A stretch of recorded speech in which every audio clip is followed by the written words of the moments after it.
Madame Fouques-Weiss, bonjour et merci d'être en direct avec nous sur RT France. Alors des restrictions très lourdes, un quasi-confinement pour les non-vaccinés. L'Allemagne, où près de 80% de la population adulte a reçu ces 2 doses de sérum. Est-ce que finalement c'est la bonne stratégie selon vous ? Oui, je pense que c'est la bonne stratégie, très clairement. Puis il faut ajouter aussi que les personnes vaccinées depuis longtemps, c'est-à-dire les personnes les plus vulnérables qui ont été vaccinées au début du premier trimestre 2021, celles-là doivent impérativement avoir leur 3e dose. J'ai eu dans mon cabinet plusieurs personnes qui ont contracté Covid quelques jours avant la date du rappel vaccinal de la 3e dose, donc. La vaccination obligatoire, en tout cas, on sent que cela risque de passer en Allemagne. On sait que le futur chancelier va présenter un projet de loi au Bundestag avant la fin de l'année. Et pourtant, Olaf Scholz était lui-même contre cette idée pendant sa campagne électorale. Comment peut-on expliquer ce changement de position ? Écoutez, je pense qu'il a regardé la réalité en face et les faits sont têtus. Il y a 3/4 les personnes qui se trouvent actuellement en réanimation, il y en a 3/4 qui ne sont pas vaccinées. Donc, ça parle quand même de façon évidente en faveur de la nécessité de cette vaccination. Les hôpitaux, certains hôpitaux sont saturés. À l'hôpital de Fribourg-en-Brisgau, par exemple, les services de réanimation sont en flux tendu. Enfin, la situation est difficile. Donc, il est évident qu'il fallait réagir.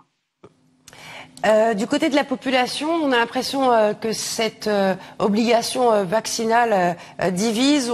On l'a vu dans notre reportage, il y a certaines personnes qui comprennent un petit peu ce durcissement des restrictions sanitaires, d'autres qui restent dubitatifs.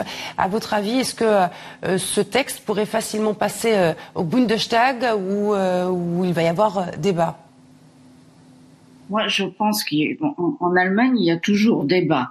Il y a une culture de la discussion. Il y aura débat, mais à mon avis, je n'ai pas énormément de doutes sur le fait que cette obligation vaccinale va finir par arriver. Alors, quand on parle d'obligation vaccinale, c'est une incitation forte à la vaccination. C'est-à-dire que si les personnes, en admettant que ce soit instauré, si les personnes refusaient de se faire vacciner, elles auraient une amende. Enfin, il y aurait des conséquences. Mais ça ne veut en aucun cas dire qu'on forcerait quelqu'un on utiliserait la force pour les vacciner. C'est pas la même chose. Parce que ça, c'est interdit par la Constitution allemande. Alors, justement, si on parle d'obligation vaccinale, pour inciter les gens à aller se faire vacciner, mais dans le cas où il y aurait encore des réfractaires, que risque-t-il ? Est-ce qu'on sait déjà si, par exemple, le gouvernement compte imposer des sanctions ?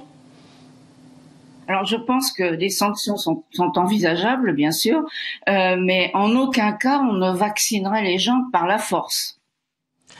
Dernière question, est-ce que vous rencontrez pas mal de patients, est-ce qu'ils sont plutôt adhérents à cette idée en tout cas ?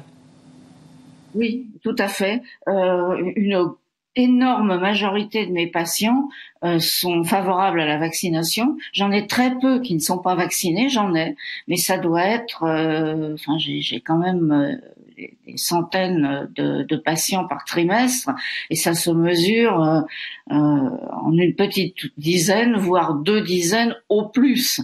Et la plupart des gens sont favorables à l'obligation vaccinale. Ça, c'est clair et net. Parce qu'ils se disent, les gens qui refusent de se faire vacciner nous mettent tous en danger. C'est ce que j'entends tous les jours dans mon cabinet. Merci beaucoup Nadine Fouques-Weiss d'avoir répondu à nos questions. Je rappelle que vous êtes médecin agréé de l'ambassade de France à Berlin.